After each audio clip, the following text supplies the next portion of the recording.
bringing news that matters to you. You're watching the Bahamas Tonight Northern Edition. Welcome back.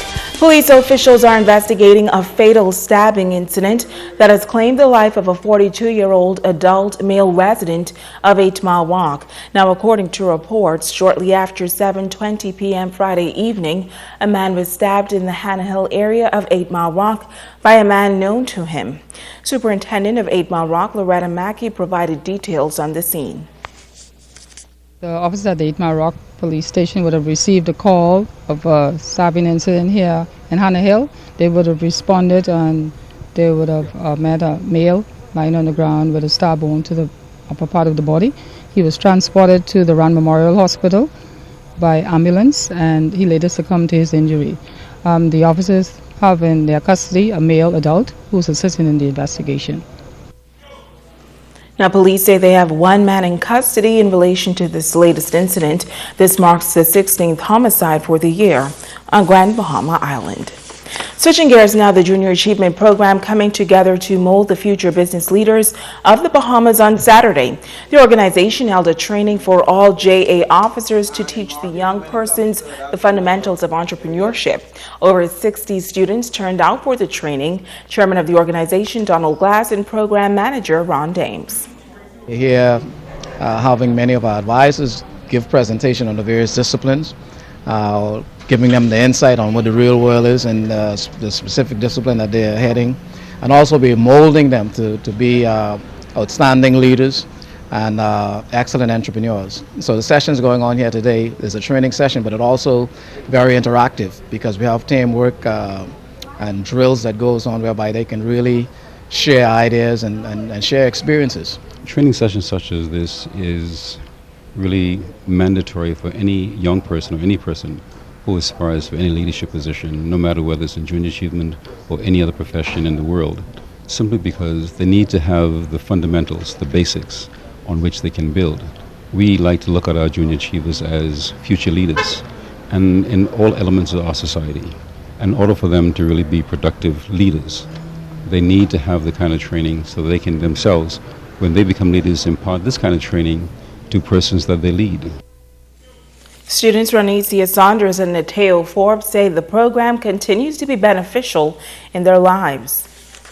Well, so far, especially with our first speaker, I can say he was very entertaining and capturing. He didn't just, read from a book or anything. He gave us a lot of past experiences and he was lively. So I can say that I did learn something from him and I also paid a lot of attention. You'll continue learning every day, and for persons to come in and actually share their knowledge with you, it's something that you will be able to use. And persons every day always say that don't take junior achievement for granted because there's things that you will see again or you will experience throughout the course of your life. In other news, the Modern Languages Senior Education Officer visited Grand Bahama recently, meeting with teachers in the department on the island. Kimberly Mullings has the details. The Ministry of Education Senior Education Officer of Modern Languages, Donella Davis, meeting with teachers on Grand Bahama and giving an update on the ministry's foreign languages sector and sharing ideas. Sharing best practices. We had a discussion about using the target language, who you should use it with. Should you translate after you tell the student something, or you can try to let them think for themselves, and it was really stimulating. The Senior Education Officer highlighting a new pilot program of the Ministry of Education called Towards a Bilingual Bahamas, allowing 165 students throughout the country to use Rosetta Stone, a language learning program sponsored by Bahamas Financial Services. They have said that persons have come into the financial field and they're not speaking a second language well. And so they thought that through the Rosetta Stone program, they can push for more focus and a different approach to language learning. And so we have selected students who, using headphones and getting on the internet, do various activities and exercises in the target language. Davis noted that a group of students in Grand Bahama are able to use Rosetta Stone. We have 4 here at St. George's, we have 13 at Jack Haywood, and we have 3 at 8 Mile Rock High School. They're all 11th graders. Maureen Rojas, Modern Languages Coordinator and Spanish teacher at St. George's High School, says she's pleased that 2 of her students are able to take advantage of Rosetta Stone, and it's been great for her as well. They have the opportunity to learn, to continue practicing the different languages, because this Rosetta Stone is also for French and Spanish. French teacher at the school, Salandria Roberts, is also grateful for the opportunity afforded to 2 of her students and herself as their teacher. I feel excited. I'm very proud of my students for being able to use this program. It's a very good program. I'm using it myself. I'm learning Chinese. At the end of the 9-month pilot program, top students would be awarded an opportunity to participate in a French or Spanish immersion program. Kimberly Mullings, ZNS Network News. Thanks, Kim. And now it's time to ask the doctor.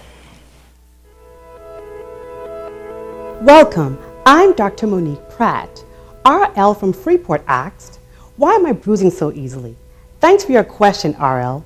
Easy bruising is a common health issue in older persons.